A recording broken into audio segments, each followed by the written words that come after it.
2005, more than 15 months before the rise of Islamic Courts Union. A heated parliamentary debate over President Yusuf's request in Addis Ababa for 20,000 peacekeeping troops degenerated into a bloody brawl. The brawl erupted when Somali MPs were debating whether to allow the troops from neighboring countries, specifically Ethiopia, Djibouti and Kenya, to be part of the peacekeeping mission for Somalia.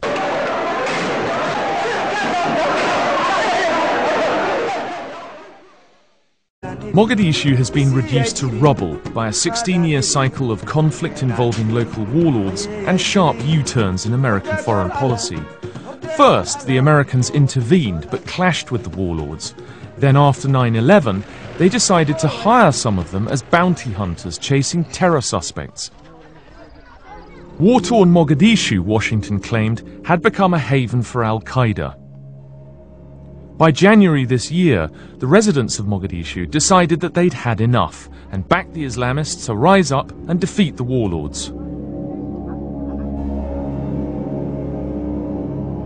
This is one of the places in Mogadishu where a decisive battle took place between the US-backed warlords and the UIC forces. Fighting raged in the city between January and June when the UIC finally took control of the capital. By then, Somalia's long civil war had claimed 500,000 lives. We arrived at Mogadishu's port. During the civil war, this was devastated by fighting, a focus for competing factions trying to control the country's economy. Now there is only one faction in charge, the Union of Islamic Courts, or UIC. 50 ships have been here in the last couple of months, and they're able to deal with about 100,000 bags of food every day. The Islamists, backed by rich Somali businessmen, are trying to get the economy back on track.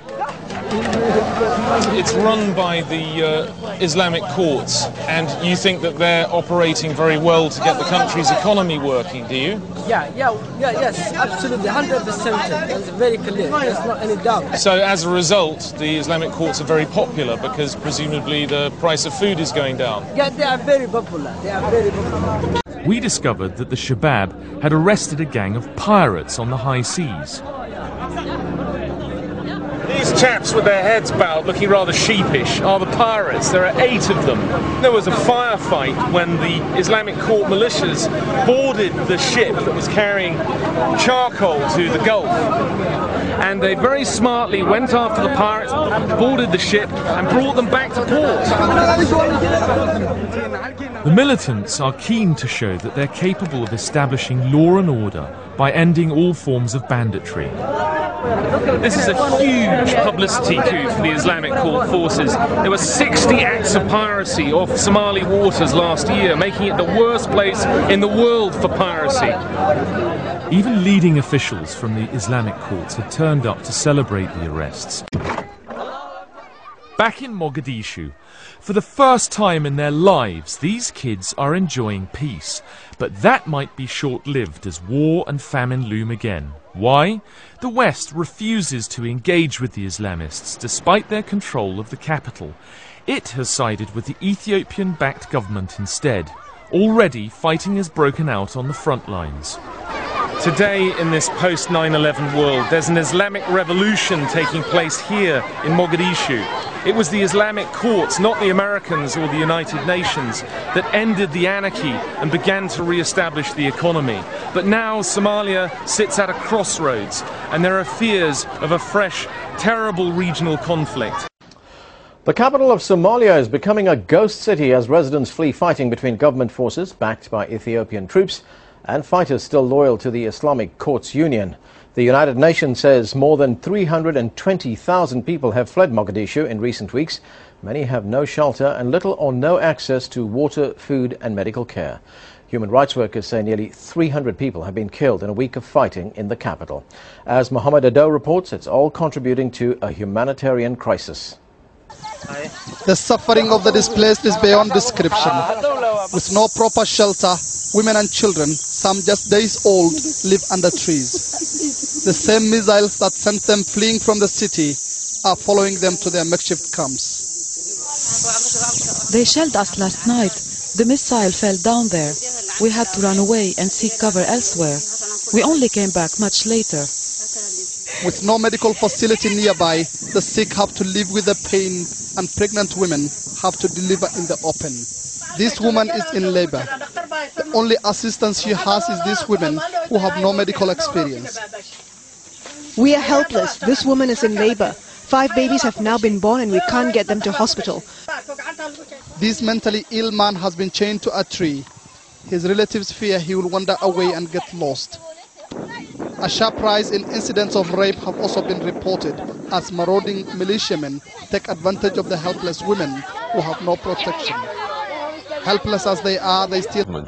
Channel 4 News has obtained an exclusive document revealing America's role in the planning and execution of last month's Ethiopian invasion of Somalia. It reveals the US having to do close business with a government whose human rights record has so recently been condemned. As Jon Snow discovered, it's a document no one was very keen to discuss at the African Union summit in Addis Ababa today. Ethiopia is a deeply religious country. Obedience to a mainly Coptic Christian God has transcended politics down the ages. But this energetic nation also sports a well-trained army, and when Islamic fundamentalists finally seized power in next-door Somalia, this was the resource America turned to. The American embassy is perched beside a dual carriageway high above the square. Channel 4 News has learned that behind these green barricades, 6 months ago, the blueprint for a very American-supported Ethiopian invasion of Somalia was hatched. We have obtained a UN record of a meeting in which the US Commander of the Fleet of Somalia, Rear Admiral Richard Hunt, the US Assistant Secretary for Africa, Jendai Frazier, discussed together key scenarios. The worst-case scenario reveals if there were a radical Islamist takeover of Somalia, the US would not allow it. Secondly, in the event of an Ethiopian rapid in-and-out intervention, the US would rally with Ethiopia if the jihadists took over. The aim would be to safeguard the transitional government at that time holed up in the provincial town of Baidoa. The American Assistant Secretary is recorded as cautioning it would be a mistake for the international community to condemn such an invasion. The senior UN official concludes in this document that any Ethiopian action in Somalia would have Washington's blessing. The American Assistant Secretary, Jendai Frazier, happens to be in Addis for the African Union summit. I asked her how long the Ethiopian invasion had been an option. I don't think it was an option at all. I think Ethiopia was trying to support the transitional federal government. We were protecting our own security. But we've seen a UN document detailing a meeting at which you were present, in which the capacity of Ethiopia to do what they did was seriously questioned. In a sense, you'd have to green light it, wouldn't you? I mean, you'd have to know it was going to happen. Yeah, but you had fleets at sea, you had people in the air, you had capacity. America's forces are deployed globally. I mean, we can move fast. And I think that's a lesson for everybody. The transitional federal government of Somalia is currently in a hotel room in Addis Ababa, almost all of them fresh from exile in Britain. They intend to take over as they are. You did this with Ethiopia, but also the Americans have been very much... Well, somehow they helped us. How did they help you? It's enough. United States, they gave them the green light? Yes. We didn't need their green light and they didn't ask for their green light. We were protecting our own security, and it's the right of every nation in the world to protect its security according to international law. But it would have been awkward if they had not agreed with it. We obviously, as friends, tell them what we're trying to do, try to explain things to them. If they agree, fine. If they don't agree, then if we feel it's very important for our own national interest, we go ahead and do it. But obviously, given that they're going to give money to a force which is going to do the peacekeeping, they must approve, basically, of the action you took. Otherwise, they've been very helpful. They've been very helpful in terms of diplomatic support. They've been very helpful in terms of sharing of intelligence with our military forces. So on the whole, they have been very helpful. We have no complaints there.